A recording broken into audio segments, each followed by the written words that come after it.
We want to sort of be at the forefront of helping with new technologies. We are dipping our toe into some of the drone technology in terms of how we might use that. I should imagine most golf courses, more than 50% of the land is what you might say is unmanaged golf land,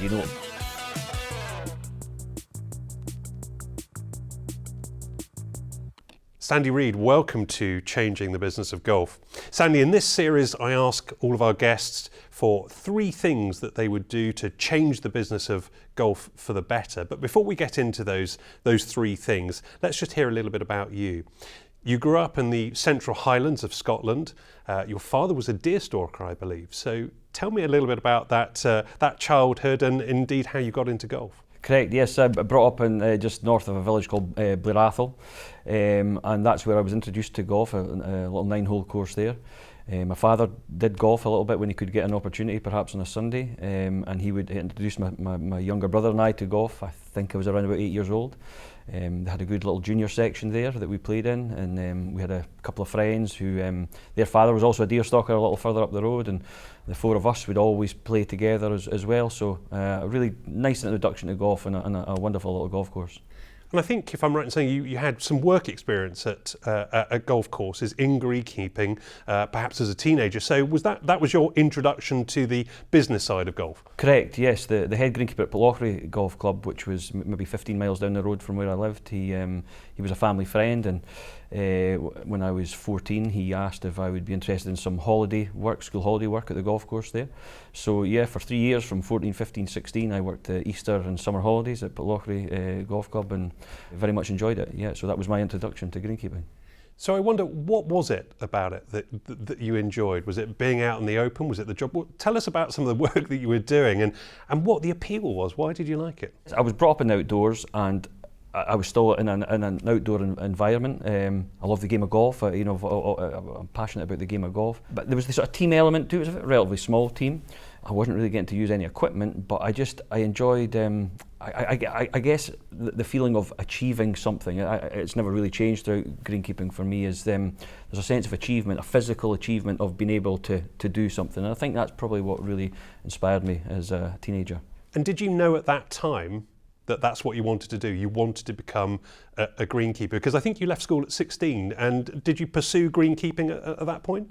I pursued it at that point, but up until that point, it was really only over maybe a space of a few weeks once I got to 16. I always wanted to leave school at 16, but I always thought I'd be a deer stalker or a gamekeeper like my father. I thought that was in the blood, and that's what I would be.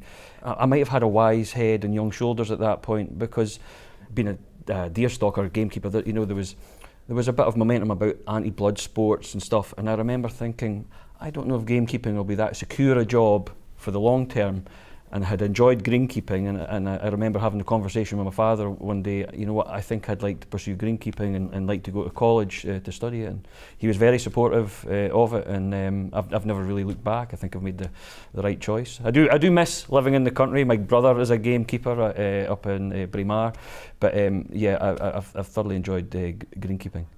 Well, you're probably in one of the most famous place in the world to be a greenkeeper at St Andrews, looking after 7 golf courses under the St Andrews Links Trust, and I guess a very special place to be. A magical place from a golfing perspective, but a huge responsibility as well. Absolutely, it's an honour to be sort of looking after the courses at St Andrews. We're just a custodian for a short little period, if you like, but I never thought I would leave Carnoustie when I was there. I thought that was had been there for a long time, 20 odd years. But when the St Andrews job became available, it was the only place that would ever have turned my head, and been there 6 years now, and thoroughly enjoying it. And got to look after the course, or prepare the course for an Open Championship as well. Correct, yes. I've been fortunate to work at 4 Opens. I had 3 at Carnoustie, 1 in charge, if you like, as the link superintendent, and then the highlight of the career, the 150th Open in 2022. It was phenomenal to be part of that. Yes. Sandy, your first change is attracting more young people into turf care and into greenkeeping. You've got your own experience to draw on there, I suppose, but is there a challenge? Is the industry facing a challenge in terms of getting more young people into the business? It is facing a challenge. I think it's a worldwide problem. It's not just a UK or Scottish problem. I go to the US every other year to the show, and I hear the same challenges with Labour getting young people in. But it is a challenge. I think young people's expectations perhaps change, their awareness even of golf. I know even staying in a place like St Andrews, it's amazing how many school kids don't really know that not just greenkeeping, but the golf courses there could provide a lot of different kind of jobs for them. So I think there's a little bit of a challenge of awareness, and perhaps having youngsters understand what some of the benefits could be of, like I talked about earlier, working outdoors and the satisfaction that comes from that. So what can be done to, you've mentioned one thing there about, some even school children in St Andrews not necessarily being aware of what's happening perhaps on the golf course or the different types of jobs involved. And probably that's the case for a lot of golf courses worldwide as well. Golf is sometimes behind high hedges or behind a gate. So is that one of the solutions perhaps, is to get, you were talking about young people there, get young people onto the golf course in different ways earlier on? You had work experience as a teenager on the golf course. Is that one of the solutions, do you think? It absolutely is, yeah. We are actually just recently engaged with the local secondary school in the town to try and do that with some of the kids that they know will perhaps be like me. They won't be staying on after they're 16, they'll leave after fourth year. An outdoor environment might be, suit them best. So we're looking at doing some sort of working experience with them, maybe take them down to the course once a week. And just raising that awareness, they don't necessarily have to be golfers either. It helps. But there's other things we can perhaps do through, we have a junior programme that we try to raise awareness through that to the youngsters that have perhaps started being coached by St Andrews Links Trust from 6 years old perhaps. We need to try and perhaps factor in a little bit, raise awareness of greenkeeping and other areas within the golf industry that they might want to think about as they kind of progress up. If you can get into their sort of hearts and minds, perhaps at a younger age, you might just one or two. That's all it really takes, And we have done one or two other things with the help of Bega. They have this First Green project, and we held our first one last year where it was kids from primary 6 that would come down, and you a bit of like an open day, and you would give them example of some fun things around greenkeeping, just to raise a little bit of awareness, and not just about looking after turf, but the environment, the importance of working, with nature, so that factors into. How difficult is it? You are St Andrews Links Trust, so you are a large organisation, very well known destination. You can probably attract potential prospective greenkeepers perhaps more easily than some other places. I'm not saying it's easy. But what more can golf do you think? For those other courses, perhaps where you started, where it might be more difficult, how can we better sell greenkeeping as a profession, as a lifelong profession? Perhaps a few different answers to that. Like I say, the schools, I think, is a good thing. We had an event nearly a couple of years ago with the sort of, let's say, the career officer teachers within a few of the local secondary schools. And we brought them along to the sheds one day, and they couldn't believe what it was we did. So there's an element of having the teachers understand, for them to help sell it to kids. I think parents is a big thing too. Sometimes parents maybe don't understand what golf courses can offer for their children. Because if you can get parents, if you're advertising an apprenticeship, I'm sure parents might be the one that gets their kids, to say, go and at least ask about that, Well, you mentioned a word there, apprenticeships, and is that something that's available in the golf industry? And if so, should there be more of that? They absolutely are available, and there's the different colleges will help support that. Training has changed. There's less classroom stuff now. It's more work-based stuff. So perhaps they don't get quite the same underpinning knowledge as you would in the classroom, but they're probably outdoors from day one. They still have assignments to do, and they get supported through sort of supervision and being assessed by their manager or someone senior, and there would still be someone from the college coming in. But yes, apprentices are still available. It does seem to just be slightly tougher to get people interested in them though, but I would say that would be a great way of getting in the first place. Sandy, your second change for the business of golf is embracing innovation and automation as well. Tell us a little bit about what's happening at St Andrews Links Trust in terms of what you're doing to embrace innovation. A few things we've been doing for the last few years, especially on the equipment front. Since 2020, we started introducing all-electric triplex mowers. Old Course was the first course we started using them. We have 4 fleets of equipment in essence across the courses, but the Old Course fleet was the first ones that we started using electric triplexes to cut the greens. That transpired for the 2022 Open, that the greens for the Open Championship, perhaps the biggest golf event there's ever been, the greens were getting cut with all electric triplex mowers the week of the Open, and fantastic performance that they gave. So we've been doing that for a few years now. Run around vehicles, utility vehicles are moving more electric. So we're really embracing that, and that's both good from a sort of carbon emissions point of view, but also from a user point of view. The staff love using them. They're silent. You don't need to wear ear defenders anymore. You can be cutting a green and also speaking to someone that's walking alongside you, and it's perhaps good for the golfer. So other elements too, for a few years now, GPS technology on our sprayers. That's come from agriculture. They kind of lead the way with some of these technologies, and it eventually filters into to golf course management. But we have a full fleet of spraying equipment with GPS technology, and now auto steer, individual nozzle technology. So we are far more efficient in terms of how we apply products, whether that be fertiliser, or wetting agent or pesticides. We're far more efficient in the use of that. We are dipping our toe into some of the drone technology in terms of how we might use that for assessing the condition of turf and stuff. So there are a few things we've kind of been embracing for maybe 4 or 5 years now, and we will continue to do so. It's an interesting juxtaposition in some ways, isn't it? You've got the old course, 600 years of golf, but you've got this effectively high-tech operation.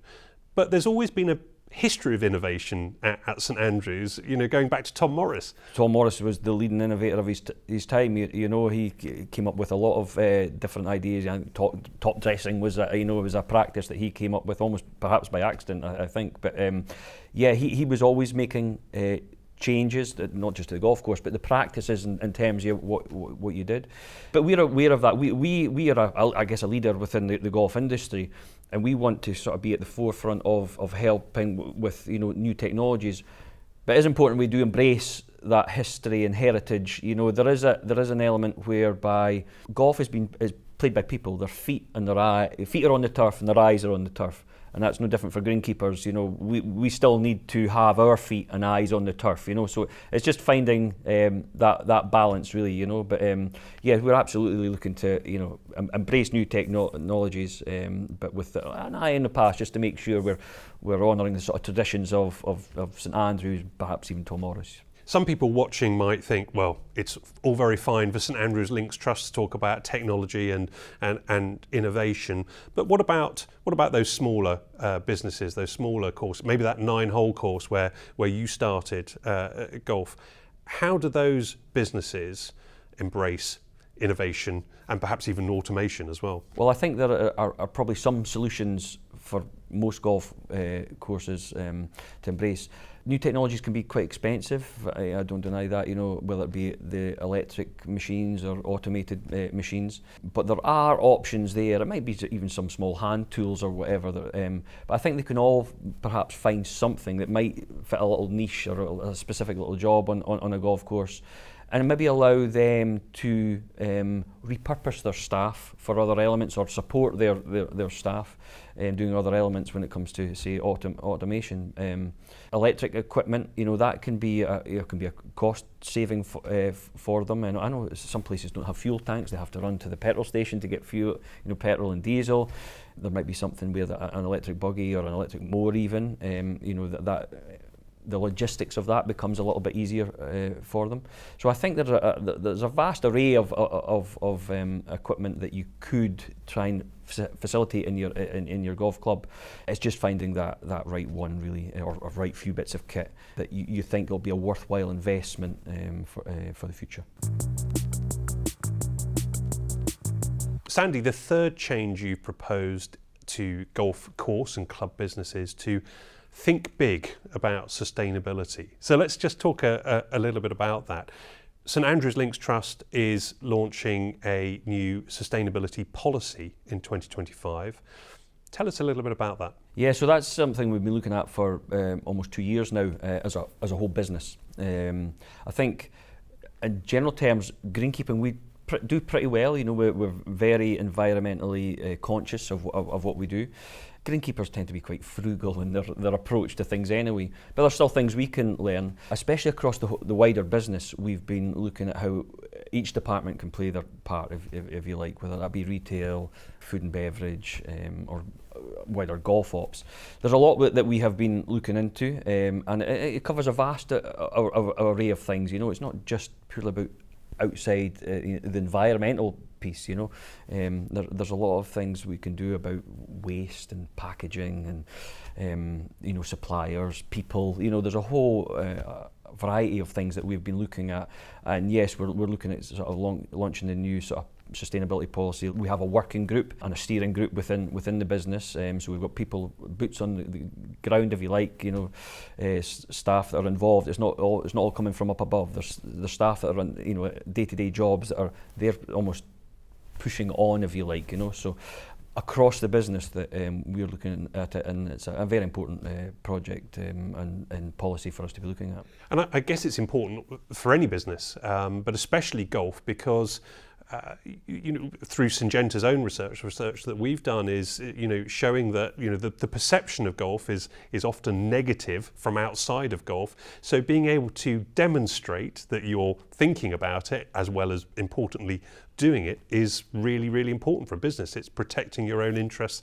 It's not only doing the right thing, but it's protecting your interests as a business. And it's something perhaps that every golf club business should do. Absolutely, and that's it. You know, we're obviously looking at our what we do ourselves, but it also means engaging with sort of suppliers, other stakeholders that we work with. You know, agreeing a kind of strategy, a policy that they have their own sustainability commitments, if you like, that sort of align with ours. So it reaches beyond our little business. You know, it's, you know, it's the town, it's the golfers, it's the people that come and visit us, and it's our sort of suppliers and you like. So it does kind of stretch across a lot of different elements. Environmental sustainability is really only one part of the equation, but it's something that's quite acute at St Andrews, because you're facing your own challenges environmentally and changing climate, rising sea levels, and you've erosion as well on the Eden estuary. It's a very sensitive, environmentally sensitive place, and how you manage that,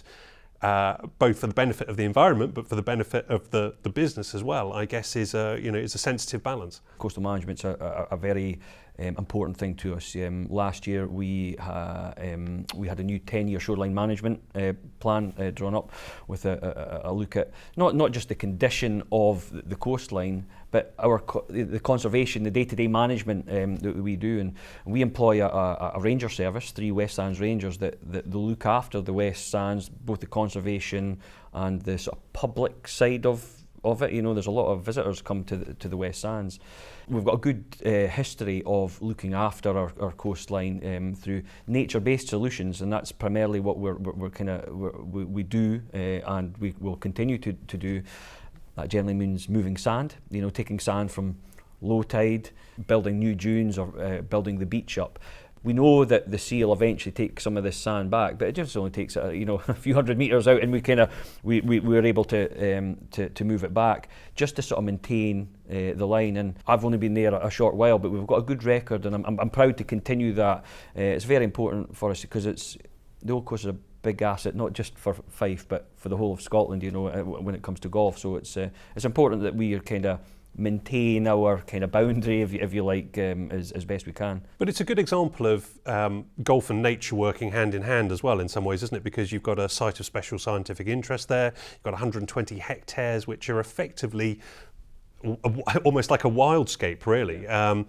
And also, I noticed you've got in terms of conservation projects, you've got a kestrel project going on. So tell us a little bit about that. Yeah, that's something. It started maybe 6-7 years ago at our castle course. The gent he formerly was the deputy course manager up here. He subsequently moved into our West Sands Rangers team because he was nature and environment was a passion of his. And that's something he started a few years ago. He put a kestrel box up. It goes on a sort of like almost a telegraph pole. It was roughly about 6 metres up, has to face a specific direction. And yeah, we've had great success there with the same pair of kestrels coming back maybe for at least 6 years now. Last time I counted, I think they've had successfully fledged 24 chicks over 6 years. Kestrels are almost a good indicator species, if you like. It shows that they're only going to be there if there if there's habitat for them to find food. And it means I think that we are providing, we're managing our rough grasslands well, that there are voles and the likes there, there's food source there for them. So I think it's a good example of how our stewardship of the land provides a food source for things like kestrel, and kestrel's a lovely thing to see flying around the golf courses. Well, the connection between golf and birds is well established in the terminology of golf as well. But I think, what's interesting there is that it's the role of the superintendent, the course manager, the role of the greenkeeper. It's a very varied role, from agronomics to business management to team leadership, looking after the prime asset of a business, which is the golf course. But now as well, on top of that, and it's something the greenkeeper understands really well, is the environment. I should imagine most golf courses, more than 50% of the land is what you might say is unmanaged golf land. It'll be rough or trees or bushes or water courses. It's a massive part of what we manage, and we have a lot of these areas do need managed. It's not like you can just leave them. Some of them can, but it does take a bit of investment in terms of managing these areas, and that's something we do, and I know a lot of other golf courses do. Rough grassland management, massive part of it. If we can encourage the right grasses in our roughs, you'll get good insect populations, you'll get good ground nesting bird populations, and you'll get good wildflower, butterflies, all the likes. And some of that you might have said is almost might have been by accident. Almost you were doing it from a golf perspective to improve roughs, but actually it has improved the grasslands, which is all the better for the different habitats for fauna and flora. So it's a massive part of what a greenkeeper does, and more there's more time spent on those elements. For those of us that golf, there's nothing better than being out in nature and birds or deer or whatever it is. I think that's all part of the experience of golfing, and it's important that we can continue to help that sort of situation. Well, Sandy Reid, thank you very much for sharing what's happening at St Andrews and indeed your changes to the business of golf. Sandy Reid, thank you very much. Thank you, Gary.